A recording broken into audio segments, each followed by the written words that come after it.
خیال آیا کہ کیوں نہ ہمارا قبلہ بیت اللہ ہو جائے، خانہ کعبہ ہو جائے، جس کو میرے دادا ابراہیم علیہ السلام نے تعمیر کیا تھا۔ دل میں ویسے خیال آیا۔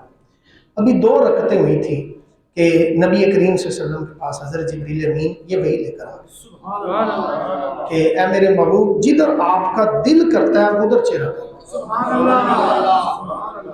یہ نبی پاک کے اختیار کی بہت بڑی دلیل ہے کہ حضور کو اللہ نے اختیارات کتنے دیے تھے، اور یہ بندوں کے سمجھنے کے لیے بھی ہے کہ اللہ کو اپنے نبی کی چاہت کتنی پسند ہے، اللہ اپنے محبوب کی رضا میں کتنا خوش ہوتا ہے اور کتنا راضی ہوتا ہے۔ ایک معمولی بات نہیں تھی کہ نماز ہو رہی ہو، بیت المقدس کی طرف چہرہ ہو، 16 مہینے لوگوں نے نماز اس طرف چہرہ کر کے پڑھی۔ مکہ شریف کے اندر جب کوئی نماز پڑھتا تھا، رسول پاک صلی اللہ علیہ وسلم کا اکثر معمول یہ تھا کہ آپ خانہ بیت المقدس کی طرف منہ کرتے تھے تو اسی راستے میں بیت اللہ بھی آتا تھا۔ یعنی حضور نے جتنی نمازیں پڑھی، خانہ کعبہ کی طرف بھی چہرہ ہوتا تھا، بیت المقدس کی طرف بھی چہرہ ہوتا تھا، لیکن جب مدینہ پاک گئے تو 16 مہینے نمازیں اس طرح پڑھی گئی کہ خانہ کعبہ کی طرف چہرہ نہیں ہے۔ اور آپ کو یہ بھی پتا ہونا چاہیے کہ مدینہ پاک کے اندر بیت اللہ اور بیت المقدس بالکل آمنے سامنے، الگ الگ ہے، جہت بالکل مخالف ہے۔ اسی لیے رسول کریم صلی اللہ علیہ وسلم جب نماز پڑھا رہے تھے تو ایسے سمجھ رہے کہ اس طرح منہ کر کے نماز پڑھا رہے ہیں، اور حضور آگے تھے۔ آقا کریم صلی اللہ علیہ وسلم کو حکم ہوا تو حضور صلی اللہ تعالیٰ علیہ وسلم نے جب اپنا چہرہ پھیرا تو صحابہ نے رستہ دیا اور حضور صلی اللہ علیہ وسلم آگے آئے، اور 2 رکعتیں ظہر کی نماز کی حضور صلی اللہ علیہ وسلم نے بیت المقدس کی طرف منہ کر کے پڑھا لی تھی، اور جو 2 آخری تھی حضور صلی اللہ علیہ وسلم چل کے آئے اور آپ نے دوسرے رخ پہ آپ نے نماز پڑھنی شروع کی، اور اس طرح پڑھی کہ آخری صف پہلی صف بن گئی، پہلی صف آخری صف بن گئی، اور پھر اگلی 2 رکعتیں رسول پاک نے اسی طرح پڑھائی۔ اور پھر اس سے بھی بڑی دلچسپ بات یہ ہے، بخاری میں یہ حدیث ہے کہ ایک صحابی وہاں سے نماز پڑھ کے اپنی قوم قبیلے کے پاس گئے تو گزر رہے تھے کہ وہاں لوگ بیت المقدس کی طرف منہ کر کے نماز پڑھ رہے تھے، وہ عصر کی نماز تھی۔ وہ چلتے چلتے اپنے قبیلے کے پاس گزرے، وہاں کا امام، یہ آج کل کا دور تو تھا نہیں، موبائل کا دور کہ منٹ میں آپ کی ساری خبر پوری دنیا تک پہنچ جاتی ہے۔ اب وہ چل کے جب اپنے قبیلے کے پاس سے گزر رہے تھے تو لوگ نماز عصر پڑھ رہے تھے، اور عصر کی نماز بیت المقدس کی طرف منہ کر کے نماز پڑھ رہے تھے۔ جب انہوں نے آواز دی، لوگوں قبلہ تبدیل ہو گیا ہے، میں نے ظہر کی نماز رسول اللہ کے پیچھے پڑھی ہے کہ کعبۃ اللہ ہمارا قبلہ بن چکا ہے، تو ان لوگوں نے نماز میں ہی اپنے رخ پھیر لی۔ کہ آقا کریم صلی اللہ علیہ وسلم اگر ادھر منہ کر کے نماز پڑھنے تو ہم بھی ادھر منہ کر کے نماز پڑھنا، تو اللہ تبارک و تعالیٰ نے اس کا ذکر کیا ہے۔ پھر اللہ تبارک و تعالیٰ اس سورہ کے اندر ایک اور جو حقیقت ہے اس کا ذکر کرتا ہے کہ اللہ کے پیارے نبی صلی اللہ علیہ وسلم کو یہ کافر ایسے پہچانتے تھے جیسے اپنے بیٹوں کو پہچانتے تھے، یعنی نبی پاک صلی اللہ علیہ وسلم کی ایک ایک خوبی سے واقف تھے، ایک ایک کمال سے واقف تھے۔ اسی لیے وہ مشکات کی حدیث ہے کہ ایک یہودی کا بیٹا جو رسول پاک کے پاس مسلمان بچوں کے ساتھ آتا تھا، کھیلتا تھا اور محبت ہوگی اسے، اور حضور صلی اللہ علیہ وسلم کی چاہت میں وہ تڑپتا تھا، اور جب وہ بیمار ہو گیا تو رسول پاک صلی اللہ علیہ وسلم نے پوچھا وہ بچہ نہیں نظر آ رہا۔ یہ ہمارے لیے بھی بڑا درس ہے، ہم بڑوں کا خیال کریں، بچوں کا بھی ہمیں خیال کرنا چاہیے۔ بچہ کیوں نہیں مسجد آ رہا، بچہ کیوں نہیں مسجد میں پہنچا، ہمیں خیال ہونا چاہیے۔ یہ بچے جو ہوتے ہیں یہ معمولی چیز نہیں ہوتے، آپ اندازہ کریں کہ اس بچے نے کتنی بڑی حقیقت بیان کی جو بڑے سے بڑا بندہ بھی بیان نہیں کر سکتا۔ حضور صلی اللہ علیہ وسلم سے محبت کرتا تھا، بیمار ہو گیا، حضور تیمارداری کے لیے گئے، آقا کریم صلی اللہ علیہ وسلم اس کے پاس بیٹھے ہیں، اس کا باپ تورات پڑھ رہا ہے، وہ یہودی اس کا باپ تورات کی تلاوت کر رہا ہے کہ میرے بچے کو شفا مل جائے۔ جب وہ تورات پڑھ رہا تھا تو نبی کریم صلی اللہ علیہ وسلم نے فرمایا کہ کیا تورات میں میرا ذکر ہے، کیا میرا تذکرہ ہے میرے آنے کا، یہ جو تو پڑھ رہا ہے؟ تو اس نے کہا کہ نہیں نہیں آج اب اس میں کوئی ذکر نہیں ہے، کوئی تذکرہ نہیں ہے، تو وہ یہودی کا بچہ جو ایسے لیٹا ہوا تھا، حدیث کے الفاظ ہیں، وہ کھڑا ہو گیا اور کہنے لگا یا رسول اللہ میرا باپ جھوٹ بول رہا ہے، آپ کا ذکر پاک تورات میں ہے، آپ کی نعت بھی ہے اور آپ کا میلاد بھی ہے، یعنی آپ کی ولادت کب ہونی اس کا ذکر بھی تورات میں ہے۔ اب اندازہ کریں کہ یہ اتنی بڑی حقیقت یہ عام بندہ نہیں بیان کر سکتا، بڑے سے بڑا بندہ بھی نہیں کر سکتا۔ اس کا مطلب ہے حضور اس کو پہچان گئے تھے اس بچے کو۔ پھر حضور نے کہا کہ تو کلمہ پڑھ لے، تو اس نے اپنے باپ سے پوچھا، باپ نے کہا پڑھ لے، پھر اس نے کلمہ پڑھا، کلمہ پڑھا، اس کے بعد اس کو اس کی موت باقی ہوئی، کلمہ پڑھ کے دنیا سے گیا۔ تو اللہ تبارک و تعالیٰ فرماتا ہے میرے محبوب یہ لوگ آپ کو ایسے پہچانتے ہیں جس طرح اپنے بیٹوں کو پہچانتے ہیں۔ اور پھر اس کے بعد اللہ تعالیٰ نے شہیدوں کا ذکر کیا ہے کہ جو شہید ہو جاتے ہیں اللہ کی راہ میں، ان کو کبھی بھی مردہ نہیں کہنا، وہ زندہ ہوتے ہیں لیکن تمہیں ان کی زندگی کا شعور نہیں ہوتا۔ اب کوئی بندہ کہتا ہے جی اللہ کے نبی صلی اللہ علیہ وسلم زندہ ہے، تو کیسے زندہ ہے، وہ تو قبر میں ہے، وہ زندہ کیسے؟ تو یہی تو اللہ سمجھا رہا ہے، شہید زندہ ہوتے ہیں، ان کی زندگی کا تمہیں شعور نہیں ہے۔ یہ شعور ہر ایک کو حاصل نہیں ہوتا، جس کو حاصل ہو جائے وہی تو کامیاب بندہ ہے، اور اس کو اللہ کی قدرت پہ یقین کامل ہو جاتا ہے۔ جب شہید زندہ ہے تو شہیدوں کے سردار جن کی زبان سے شہید ہوتے ہیں، جن کے کہنے سے لوگ جائیں جہاد میں تو شہید ہوتے ہیں، وہ شہیدوں سے زیادہ درجہ نہیں رکھتے۔ اللہ کے پیارے نبی صلی اللہ علیہ وسلم اگر شہید زندہ اور نبی پاک صلی اللہ علیہ وسلم نعوذ باللہ مرتا ہے تو مجھے بتائیں شہید کا درجہ نبی سے بڑھ نہیں گیا؟ نبی کا درجہ شہیدوں سے آگے ہے اور وہ زندہ ہے۔ اللہ تبارک و تعالیٰ نے اس کا ذکر کیا ہے۔ پھر اللہ تعالیٰ نے اس سورہ کے اندر حج کا ذکر کیا ہے۔ حج جو ہے، جو صاحب استطاعت لوگ ہوتے ہیں، جن کے پاس جانے کی طاقت ہوتی ہے، وہ حج کریں، ان کے لیے حج ہے۔ اور پھر اللہ تعالیٰ نے حرام چیزوں کا ذکر کیا۔ کون کون سی چیزیں حرام ہوتی ہیں؟ مردار حرام ہوتا ہے، بہتا ہوا خون حرام ہوتا ہے، خنزیر کا گوشت حرام ہوتا ہے، اور ہر وہ چیز جس کو ذبح کرتے ہوئے اللہ کے علاوہ کسی اور کا نام لے لیا جائے، یہ چیزیں حرام ہیں۔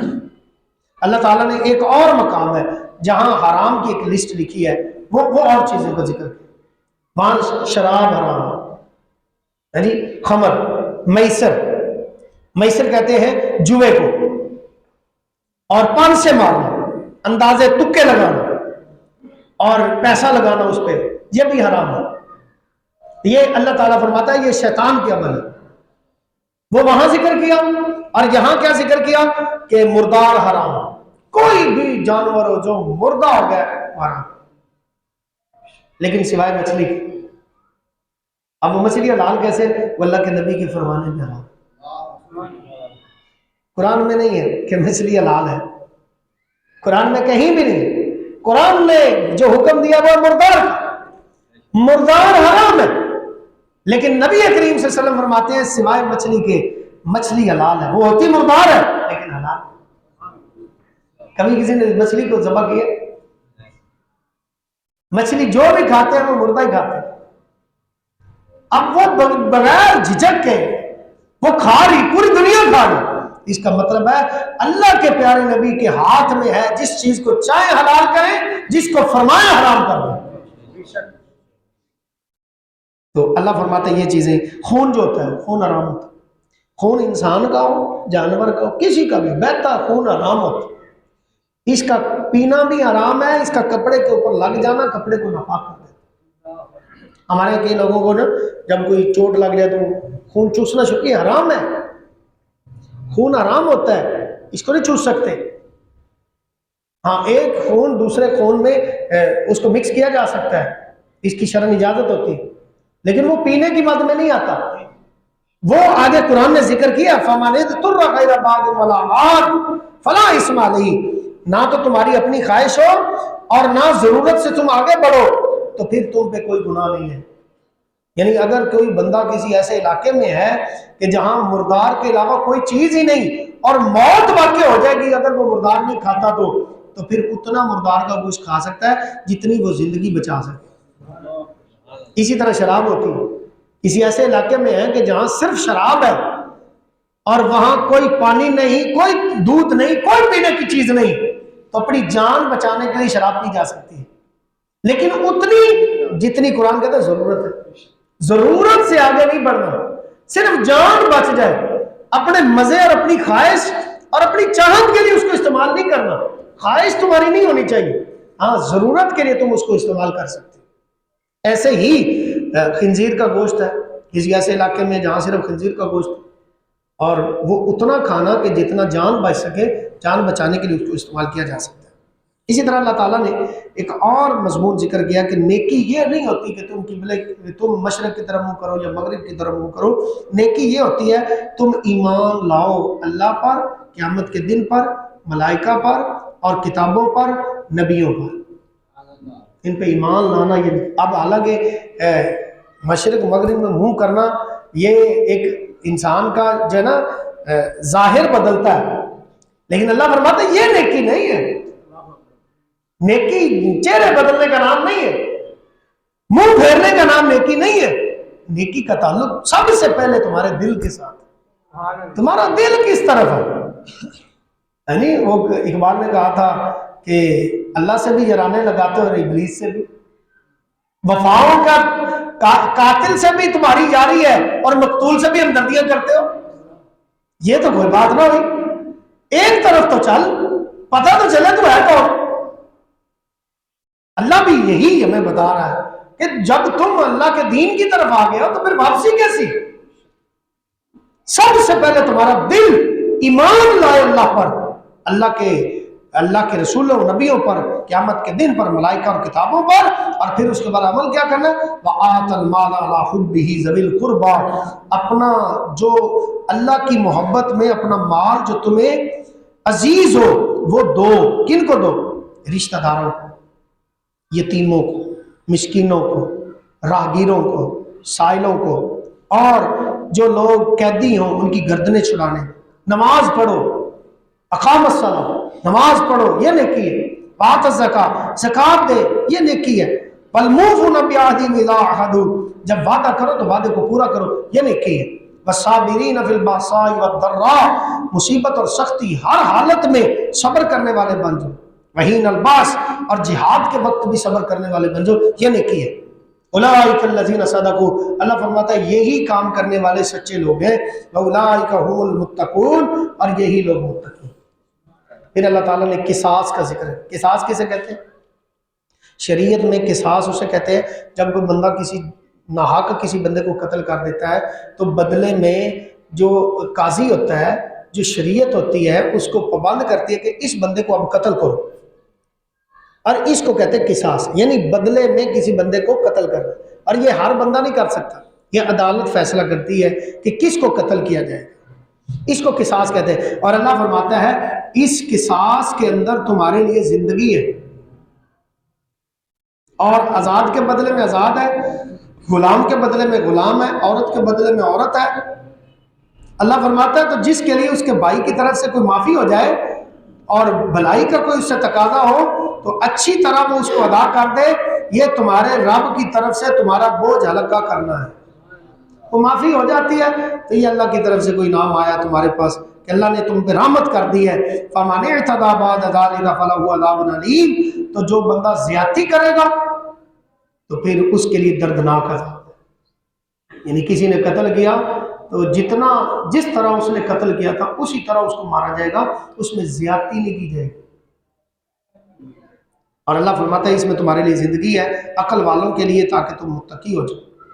اور پھر اللہ تعالیٰ فرماتا ہے کہ تم پہ کیا فرض ہے کہ تمہیں جب کوئی کسی کو موت آئے تو وہ مال چھوڑ جائے تو وہ کیا کرے؟ تو اللہ فرماتا ہے وہ وصیت کر جائے۔ کس کے لیے؟ کن کے لیے وصیت کر سکتا ہے؟ اپنے والدین کے لیے، اپنے قریبی رشتہ داروں کے لیے۔ اور یہ موافق دستور پر یہ متقین کے اوپر فرض ہے۔ پھر اللہ تعالیٰ نے روزوں کا ذکر کیا ہے۔ روزوں کا چونکہ میں نے اس دن ذکر کر دیا تھا، آج بھی وہی ذکر آ رہا ہے۔ پھر اللہ تعالیٰ فرماتا ہے جب کوئی میرا بندہ مجھ سے جب بھی دعا مانگتا ہے میں اس کی دعا کو قبول کرتا ہوں۔ یعنی اللہ تعالیٰ نے کوئی قید نہیں لگائی فلاں جگہ پہ جاؤ تو دعا قبول ہوتی ہے، فلاں مقام پہ دعا قبول ہوتی ہے۔ ہاں، نیکوں سے دعا کرنے کا ذکر اللہ کے پیارے نبی سے ثابت ہے، صحابی حضور سے دعائیں کرواتے تھے، لیکن اس کے علاوہ جب بھی کوئی اللہ فرماتا ہے میرا بندہ مجھ سے دعا مانگتا ہے تو میں اس کی دعا کو قبول کرتا ہوں، میں اس کی دعا کو سنتا ہوں۔ اور پھر اللہ تعالیٰ نے یہ ایک مسئلہ بیان کیا کہ اپنی بیویوں کے پاس رمضان المبارک کی راتوں میں جانے میں کوئی حرج نہیں۔ اصل میں مشہور یہ تھا زمانہ جاہلیت میں، لوگ رمضان کا مہینہ آتا تھا نا تو دن کے روزے ہوتے تھے تو رات کو بھی اپنی بیوی کے پاس نہیں جاتے اور وہ کہتے تھے رمضان آ گیا۔ تو نبی کریم صلی اللہ علیہ وسلم پر اللہ نے حکم نازل کیا کہ یہ جو رات ہے اس میں آپ اپنی بیویوں کے پاس جا سکتے ہو، صحبت کر سکتے ہو، صرف دن روزے میں تمہارے اوپر یہ پابندی ہے کہ یہ کام نہیں کرنا۔ ہاں راتوں میں تم اپنی بیویوں کے پاس جا سکتے ہو، اور یہاں تک کہ اللہ نے فرمایا ہن لباس لکم وانتم لباس لہن، وہ بیویاں تمہارا لباس ہے اور تم مردو تم اپنی بیویوں کا لباس ہو۔ کتنی پیاری بات کی، یعنی لباس کیا کرتا ہے؟ لباس ڈھانپتا ہے، جو لباس کے اندر آ جاتا ہے وہ چیز نظر نہیں آتی۔ تو جو شوہر اور بیوی ہیں وہ ایک دوسرے کا لباس ہوتا ہے، انہوں نے اپنی راز کی بات کسی کو نہیں بتانی۔ اور اللہ کے پیارے نبی کی ایک حدیث بھی ہے، جس شوہر نے اپنی بیوی کی راز کی باتیں کسی کو بتائیں اللہ کی اس پہ لعنت ہوتی ہے، وہ لعنتی ملعون شخص ہوتا ہے کائنات کے اندر کہ جو بندہ اپنی بیوی کی باتیں لوگوں سے شیئر کرتا ہے۔ اور میں نے ایسے لوگ دیکھے ہیں برباد ہو گئے، اجڑ گئے۔ جو اپنی بیوی کی بات کسی کو بتائے گا اجڑ جائے گا، وہ روئے گا تڑپے گا، پھر اس کے ہاتھ کچھ نہیں آئے گا۔ اور یہاں تک ہمارے امام اعظم ابو حنیفہ اپنے شاگرد امام ابو یوسف جب فارغ ہو کے جانے لگے نا تو انہوں نے کہا امام صاحب کو مجھے کوئی نصیحتیں کریں، اور ان کی نصیحت کی پوری کتاب بن سکتی ہے جو انہوں نے اپنے شاگرد کو نصیحتیں کی تھی امام صاحب نے۔ ان میں سے ایک نصیحت یہ بھی تھی کہ بیٹا کبھی بھی اپنی بیوی کی بات کسی کو نہیں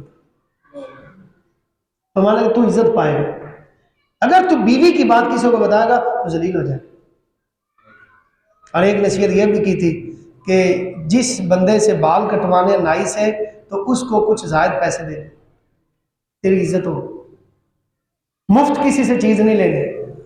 یہ امام صاحب نے اپنے شاگرد ایک عالم کو نصیحت کی، یعنی تو کسی کے پاس جائے بال کٹوانے جائے یا سودا لینے جائے تو کم پیسے دینے کی بجائے تو ایک دین کا رہبر ہوگا، تجھے کچھ زائد دینے سے اس بندے کے دل میں تیری محبت پیدا۔ کتنی پیاری نصیحت، یہ امام صاحب نے اپنے شاگرد کو نصیحت کی تھی، اور اس پہ عمل کرنے والا بندہ عزت پاتا ہے۔ میں اپنے شاگردوں کو بھی کہتا ہوں اس پہ عمل کرو، اس سے عزت ملے گی۔ اور کسی کا حق نہ مار، کسی کے پیسے نہ رکھے، جس سے چیز لی ہے پورے پورے پیسے دو۔ اور میں تو یہ بھی کہتا ہوتا ہوں کبھی بھی نہ کہا کرے میں مدرسہ چلا رہا ہوں تو یہ کام کر، کیوں؟ ابھی مجھے کل ایک بندے کے میسج آیا، کہتا ہے حضرت صاحب آپ بڑی اس علاقے میں بڑی جگہ پہ آپ کے درس ہوتے ہیں تو لوگوں کو یہ بھی تو ترغیب دلائیں، ہم مزدور آدمی ہیں، مزدوری کرنے جاتے ہیں تو لوگ اتنا جھگڑا کرتے ہیں، حالانکہ باہر اپنے پیسے بڑے لگاتے ہیں، لیکن ہم مزدور ایک بندہ وہ اپنی عزت شرم رکھ کے کام کرنے کے لیے نکلتا ہے، لوگ اس سے جھگڑے کر رہے ہیں، یعنی کام پتہ بھی ہے 500 کون ہے، نہیں جھگڑا کریں گے، نہیں کام کرو۔ یعنی ایک مزدور سے مزدوری کرتے ہوئے ہم بڑا ہی جھگڑا کرتے ہیں۔ ہاں برانڈ میں جائیں گے کپڑے لینے خریدنے جوتا خریدنے، کبھی ہوتے ہی کوئی جھگڑا، وہاں جتنے مرضی پیسے مانگ لیں دے آتے، انہوں نے لکھا ہوتا ہے اتنے پیسے۔ اور غریب سے اگر فروٹ لینے جائیں تو کتنا جھگڑا کریں گے ریڑھی والے سے، ایک مزدور سے کتنا جھگڑا کرتے ہیں، نہیں نہیں دیہڑی لے لے تو نہیں لے، او بھائی اس مزدور کو، اور تو باہر بھی تو خیرات کرتا ہے، وہ خیرات چھوڑ، یہی تیری خیرات ہوگی۔ آج کل جو حالات ہے ایک مزدور آدمی کی مدد اس طرح بھی کی جا سکتی ہے، وہ آپ سے مانگنے نہیں آیا، بھیک نہیں لینے آیا تو اچھی بات نہیں ہے، وہ محنت کر رہا ہے، اس کی محنت کا اس کو حوصلہ دو، اس کی حوصلہ افزائی کرو، یار محنت کرنے والوں کا ہم ساتھ دیتے ہیں، اور اس کو کچھ زائد دے دو تاکہ وہ جائے تو آپ کے لیے دعائیں کرتا ہو جائے۔ اللہ تعالیٰ میں سمجھ دے گا، الحمدللہ۔